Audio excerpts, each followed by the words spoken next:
Good evening. Alberta's finance minister called this a tough budget, one where they had to outline several financial outcomes of U.S. tariffs, and they're posting a $5 billion deficit. Despite that, the province is going ahead with a promised income tax cut. Our CTV News budget team has been going through the documents to find out what it means for you. CTV News at 6 anchor Jeff Hastings leads our coverage tonight. Jeff. All right, thank you, Matt. This budget has a lot of moving parts, complicated by the possibility of tariffs.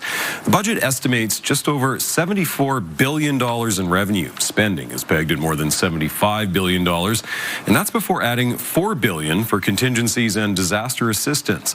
That leaves a $5.2 billion deficit for 25-26. This is the first deficit since the COVID-era budget of 2020. They say there will be likely more deficits in future budgets.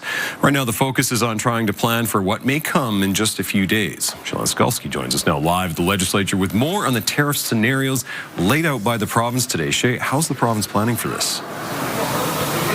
Well, Jeff, they're struggling. We spent much of today trying to better understand how the province plans to see the impact of these tariffs could have not only this year on Alberta's economy, but into 2026 and 2027. The province forecasts the tariffs could put us anywhere from about $3 billion to a worst-case scenario of nearly $9 billion into the red. In this budget process, we were faced with difficult choices. Alberta's finance minister didn't mince words, describing the challenges of planning for Alberta's fiscal future amid the threat of looming Trump tariffs. It's extremely tough. I'd maybe start there. Thursday's budget sets out 3 scenarios: high tariffs, some, and none. In the best case scenario, tariffs are not imposed, placing the deficit at $2.9 billion. The base case is what Budget 2025 is based on, with tariffs of 15% on all goods except 10% on energy, pegging the deficit at $5.2 billion. The worst case scenario would see tariffs at 25% and 10% on oil and gas, putting Alberta's deficit at $8.7 billion. That scenario could see up to 15,000 jobs lost this year, with up to 41,000 Alberta jobs gone by 2027. Despite Donald Trump repeatedly pledging 25% tariffs on Canadian goods, the finance minister is confident basing his budget on tariffs of 15%. We're making our best and most reasonable guess at what could potentially be in front of us. The challenging fiscal forecast wasn't enough to stop the province from pushing ahead with its promised income tax cut. A new 8% tax bracket for Albertans for $60,000 of income is effective January 1st,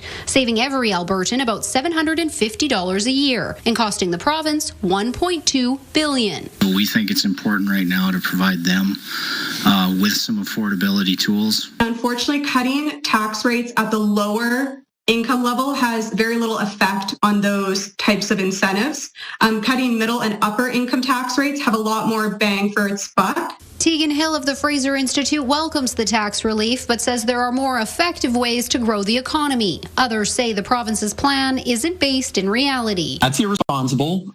You can't go around making unrealistic assumptions. You have to deal with what the reality is. Under Premier Smith's UCP budget, you're more likely to lose your job. You won't have a family doctor. Your kids' class sizes will get even bigger. The leader of the NDP says there is nothing in this budget to help Albertans and fails to plan for the future. Shay, speaking of that future, if the situation does worsen, what's the province's plan? Well, Jeff, the minister says the situation will continue to be assessed throughout the year with the next fiscal update in June. But Nate Horner acknowledged today there's not currently a plan to balance this budget by 2028 as mandated in the province's own fiscal rules. Now, he says there's always a way to get back to balance, but it might require some difficult questions about what supports and services Albertans are prepared to go without. Jeff? All right, Shay, thank you. That's Alberta Skalski live for us at the Alberta Legislature tonight.